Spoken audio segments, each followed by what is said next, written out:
Hi. நீங்க ஒரு upcoming business ஓனரா? இல்ல புதுசா ஸ்டார்ட் பண்ணியிருக்கீங்களா? ஓகேங்க.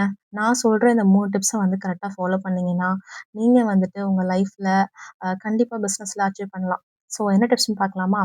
First one mind set. Mind set தான் எல்லாமே. நீங்க ஒரு பிசினஸ் ஸ்டார்ட் பண்ணணும்னு நெனச்சதே, நீங்க ஒரு மைண்ட் செட்ட வந்து மாத்துனதுனால தான். ஸோ இது முடியும்னு நெனச்சா தான் நம்மளால முடிக்க முடியும். கரெக்ட்டுங்களா? ஸோ முடியாதுன்னு நெனச்சேன்னா முடியவே முடியாது. அதே மாதிரி ஒரு விஷயத்த நம்ம வந்து பண்ணணும்னு நெனச்சுட்டுருப்போம்.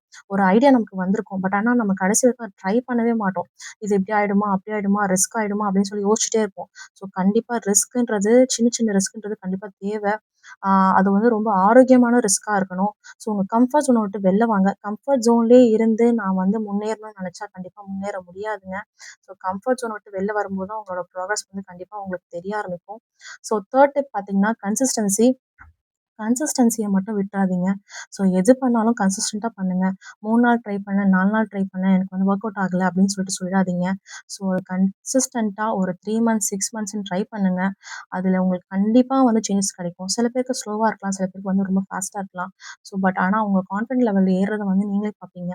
ஸோ இந்த 3 டிப் உங்களுக்கு கண்டிப்பா யூஸ்ஃபுல்லா இருக்கும்னு நெனைக்கிறேன். இந்த மாரி நெறைய யூஸ்ஃபுல்லான வீடியோஸ பார்க்கறதுக்கு என்னோட சேனல வந்து ஃபாலோ பண்ணிக்கோங்க. Thank you.